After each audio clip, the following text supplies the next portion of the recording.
ओम शांति। 29 सितंबर 2025 के ईश्वरीय महावाक्य। पहले सुनते हैं मुरली के मुख्य पॉइंट्स। बाबा ने कहा, अपने को आत्मा समझ मामेकम याद करो, बस और कुछ बात ही नहीं करनी चाहिए। मैं गुजराती हूँ, फलाना हूँ, यह सब छोड़ो। देह के सब धर्म भूल एक मुझे याद करो तो तुम तमो प्रधान से सतो प्रधान बन जाएंगे। बाप तुमको स्वर्ग के सुख के लिए पढ़ा रहे हैं, उसके लिए पुरुषार्थ करते रहो। जो करेगा वह पाएगा। फिर बाबा ने कहा, यह दुनिया अब खत्म होनी है, इसलिए इस बेहद की दुनिया का संन्यास करना है। पवित्र बनने बिगर घर जा न सके। पवित्र बनने के लिए याद की यात्रा चाहिए। फिर रचना के आदि मध्य अंत को भी अच्छी रीति समझना है। पूरा समझने से ही ऊंच पद पाएंगे। लास्ट में बाबा ने कहा, तुम सबको संदेश देते रहो। जो तुम्हारे कुल का होगा वह आ जाएगा, परंतु ये सर्विस शेरनी शक्तियां ही कर सकती हैं। जिनका अभ्यास नहीं उनको तो बात भी नहीं करनी चाहिए, नहीं तो बीके का नाम बदनाम कर देंगे। और अब सुनते हैं महावाक्यों को विस्तार से। मुरली का सार। मीठे बच्चे, बाप आए हैं तुम्हें ज्ञान का तीसरा नेत्र देने, जिससे तुम सृष्टि के आदि मध्य अंत को जानते हो। प्रश्न, शेरनी शक्तियां ही कौन सी बात हिम्मत के साथ समझा सकती हैं? उत्तर, दूसरे धर्म वालों को यह बात समझाना कि बाप कहते हैं तुम अपने को आत्मा समझो, परमात्मा नहीं। आत्मा समझकर बाप को याद करो तो विकर्म विनाश होंगे और तुम मुक्ति धाम में चले जाएंगे। परमात्मा समझने से तुम्हारे विकर्म विनाश नहीं हो सकते। यह बात बहुत हिम्मत से शेरनी शक्तियां ही समझा सकती हैं। समझाने का भी अभ्यास चाहिए। गीत, नयनहीन को राह दिखाओ। ओम शांति। बच्चे अनुभव कर रहे हैं, रूहानी याद की यात्रा में कठिनाई देखने में आती है। भक्ति मार्ग में दर दर ठोकरें खाने ही होती हैं। अनेक प्रकार के जप तप यज्ञ करते, शास्त्र आदि पढ़ते हैं। यह ब्रह्मा की रात है। आधा कल्प रात, आधा कल्प दिन। ब्रह्मा अकेला तो नहीं होगा ना। प्रजापिता ब्रह्मा है तो जरूर उनके बच्चे कुमार कुमारियां भी होंगे, परंतु मनुष्य नहीं जानते हैं। बाप ही बच्चों को ज्ञान का तीसरा नेत्र देते हैं, जिससे तुमको सृष्टि के आदि मध्य अंत का ज्ञान मिला हुआ है। तुम कल्प पहले भी ब्राह्मण थे और देवता बने थे। जो बने थे वही फिर बनेंगे। आदि सनातन देवी देवता धर्म के तुम हो। तुम ही पूज्य और पुजारी बनते हो। अंग्रेजी में पूज्य को वर्शिप वर्दी और पुजारी को वर्शिपर कहा जाता है। भारत ही आधा कल्प पुजारी बनता है। आत्मा मानती है हम पूज्य थे, फिर हम ही पुजारी बने हैं। पूज्य से पुजारी फिर पूज्य बनते हैं। बाप तो पूज्य पुजारी नहीं बनते। तुम कहेंगे हम पूज्य पावन सो देवी देवता थे, फिर 84 जन्मों के बाद कंप्लीट पतित पुजारी बन जाते हैं। अभी भारतवासी जो आदि सनातन देवी देवता धर्म वाले थे, उन्हों को अपने धर्म का कुछ भी पता नहीं है। तुम्हारी इन बातों को सब धर्म वाले नहीं समझेंगे। जो इस धर्म के कहाँ कन्वर्ट हो गए होंगे वही आएंगे। ऐसे कन्वर्ट तो बहुत हो गए हैं। बाप कहते हैं जो शिव और देवताओं के पुजारी हैं उनको सहज है। अन्य धर्म वाले माथा खपाएंगे। जो कन्वर्ट होगा उनको टच होगा और आकर समझने की कोशिश करेंगे, नहीं तो मानेंगे नहीं। आर्य समाजियों में से भी बहुत आए हुए हैं। सिख लोग भी आए हुए हैं। आदि सनातन देवी देवता धर्म वाले जो कन्वर्ट हो गए हैं उनको अपने धर्म में जरूर आना पड़ेगा। झाड़ में भी अलग अलग सेक्शन हैं, फिर आएंगे भी नंबरवार, टाल टालियां निकलती रहेंगी। वह पवित्र होने कारण उनका प्रभाव अच्छा निकलता है। इस समय देवी देवता धर्म का फाउंडेशन है नहीं, जो फिर लगाना पड़ता है। बहन भाई तो बनाना ही पड़े। हम एक बाप के बच्चे, सब आत्माएं भाई भाई हैं, फिर भाई बहन बनते हैं। अब जैसे कि नई सृष्टि की स्थापना हो रही है, पहले पहले हैं ब्राह्मण। नई सृष्टि की स्थापना में प्रजापिता ब्रह्मा तो जरूर चाहिए। ब्रह्मा द्वारा ब्राह्मण होंगे। इनको रुद्र ज्ञान यज्ञ भी कहा जाता है। इसमें ब्राह्मण जरूर चाहिए। प्रजापिता ब्रह्मा की औलाद जरूर चाहिए। वह है ग्रेट ग्रेट ग्रैंड फादर। ब्राह्मण हैं पहले नंबर में चोटी वाले। आदम बीवी एडम ईव को मानते भी हैं। इस समय तुम पुजारी से पूज्य बन रहे हो। तुम्हारा सबसे अच्छा यादगार मंदिर देलवाड़ा मंदिर है। नीचे तपस्या में बैठे हैं, ऊपर में राजाई, और यहाँ तुम चैतन्य में बैठे हो। यह मंदिर खलास हो जाएंगे, फिर भक्ति मार्ग में बनेंगे। तुम जानते हो अभी हम राजयोग सीख रहे हैं, फिर नई दुनिया में जाएंगे। वह जड़ मंदिर, तुम चैतन्य में बैठे हो। मुख्य मंदिर यह ठीक बना हुआ है।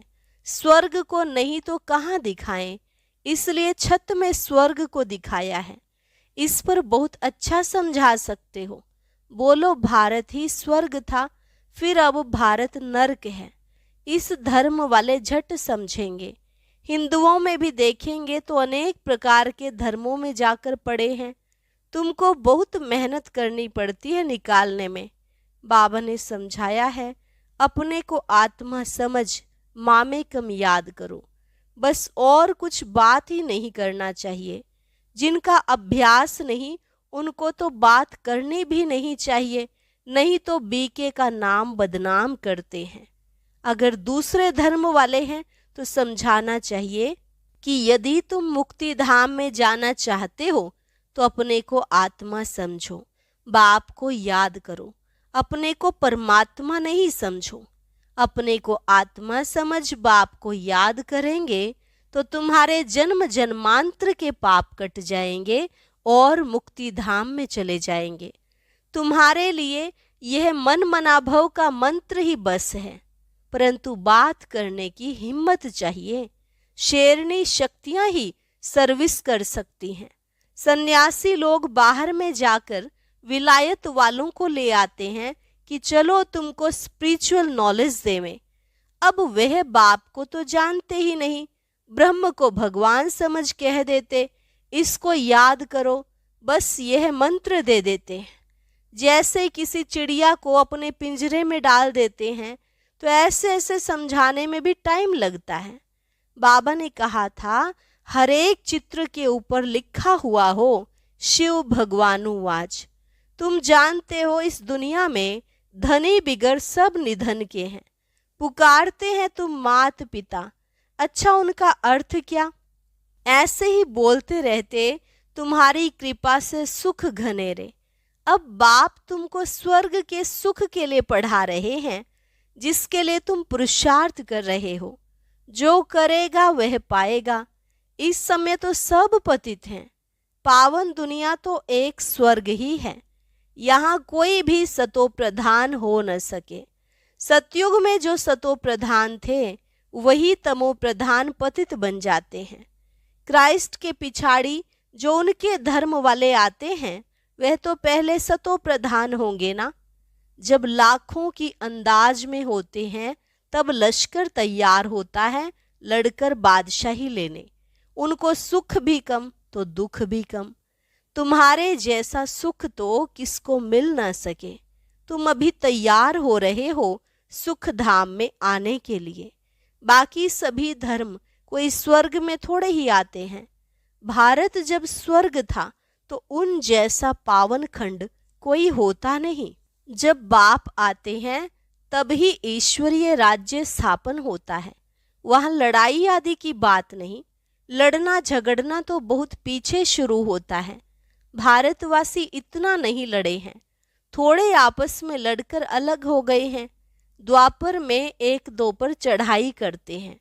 यह चित्र आदि बनाने में भी बड़ी बुद्धि चाहिए। यह भी लिखना चाहिए कि भारत जो स्वर्ग था सो फिर नरक जैसा कैसे बना है, आकर समझो। भारत सदगति में था, अब दुर्गति में है। अब सदगति को पाने के लिए बाप ही नॉलेज देते हैं। मनुष्यों में यह रूहानी नॉलेज होती नहीं, यह होती है परम पिता परमात्मा में। बाप यह नॉलेज देते हैं आत्माओं को, बाकी तो सब मनुष्यों को ही देते हैं। शास्त्र भी मनुष्यों ने लिखे हैं, मनुष्यों ने पढ़े हैं। यहाँ तो तुम्हें रूहानी बाप पढ़ाते हैं और रूह पढ़ती है। पढ़ने वाली तो आत्मा है ना, वह लिखने और पढ़ने वाले मनुष्य ही हैं। परमात्मा को तो शास्त्र आदि पढ़ने की दरकार नहीं। बाप कहते हैं इनसे किसकी भी सदगति हो नहीं सकती, मुझे ही आकर सबको वापस ले जाना है। अभी तो दुनिया में करोड़ों मनुष्य हैं। सतयुग में जब इन लक्ष्मी नारायण का राज्य था तो वहाँ 9 लाख होते हैं। बहुत छोटा झाड़ होगा। फिर विचार करो इतनी सब आत्माएं कहाँ गई? ब्रह्म में वो पानी में तो नहीं लीन हो गई? वह सब मुक्ति धाम में रहती हैं। हर एक आत्मा अविनाशी है, उनमें अविनाशी पार्ट नूंधा हुआ है जो कभी मिट नहीं सकता। आत्मा विनाश हो न सके। आत्मा तो बिंदी है, बाकी निर्वाण आदि में कोई भी जाता नहीं। सबको पार्ट बजाना ही है। जब सब आत्माएं आ जाती हैं तब मैं आकर सबको ले जाता हूँ। पिछाड़ी में है ही बाप का पार्ट। नई दुनिया की स्थापना, फिर पुरानी दुनिया का विनाश, यह भी ड्रामा में नोंद है। तुम आर्य समाजियों के झुंड को समझाएंगे तो उसमें जो कोई इस देवता धर्म का होगा उनको टच होगा। बरोबर यह बात तो ठीक है, परमात्मा सर्वव्यापी कैसे हो सकता? भगवान तो बाप है, उनसे वर्षा मिलता है। कोई आर्य समाजी भी तुम्हारे पास आते हैं ना, उनको ही सैपलिंग कहा जाता है। तुम समझाते रहो, फिर तुम्हारे कुल का जो होगा वह आ जाएगा। भगवान बाप ही पावन होने की युक्ति बताते हैं। भगवानुवाच मामेकम याद करो, मैं पतित पावन हूँ। मुझे याद करने से तुम्हारे विकर्म विनाश होंगे और तुम मुक्ति धाम में आ जाएंगे। यह पैगाम सब धर्म वालों के लिए है। बोलो, बाप कहते हैं देह के सब धर्म छोड़ मुझे याद करो तो तुम तमो प्रधान से सतो प्रधान बन जाएंगे। मैं गुजराती हूँ, फलाना हूँ, ये सब छोड़ो। अपने को आत्मा समझो और बाप को याद करो। यह है योग अग्नि। संभाल कर कदम उठाना है। सब नहीं समझेंगे। बाप कहते हैं पतित पावन मैं ही हूँ, तुम सब हो पतित। निर्वाण धाम में भी पावन होने बिगर आ न सके। रचना के आदि मध्य अंत को भी समझना है।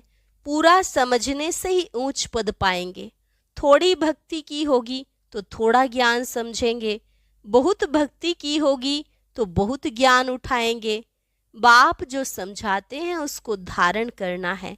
वानप्रस्थियों के लिए और ही सहज है। गृहस्थ व्यवहार से किनारा कर लेते हैं। वानप्रस्थ अवस्था 60 वर्ष के बाद होती है। गुरु भी तब करते हैं। आजकल तो छोटेपन में ही गुरु करा देते हैं, नहीं तो पहले बाप, फिर टीचर, फिर 60 वर्ष के बाद गुरु किया जाता। सदगति दाता तो एक ही बाप है, बाकी तो सब पैसे कमाने की युक्तियां हैं।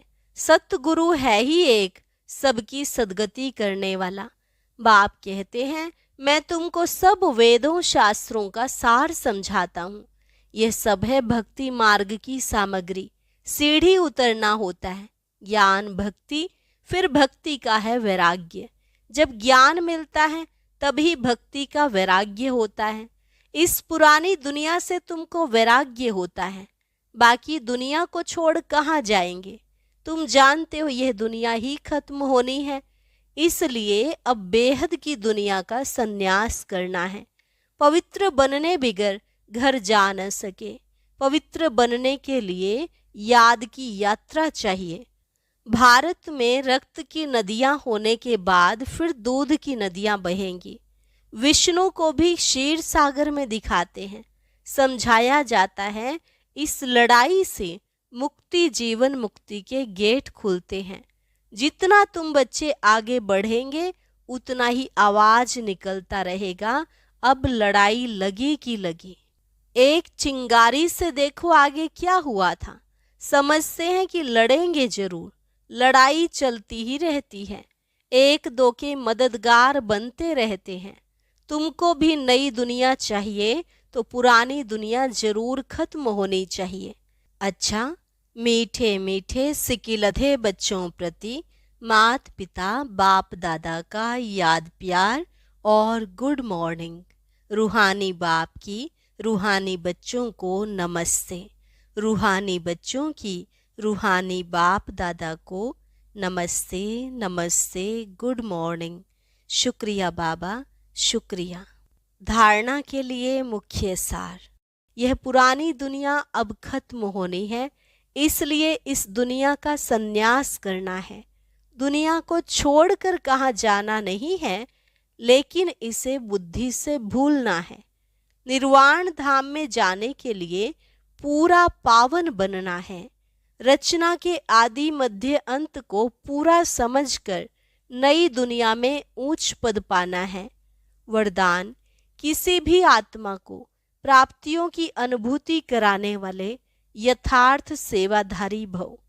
किसी भी आत्मा को प्राप्तियों की अनुभूति कराने वाले यथार्थ सेवाधारी भव।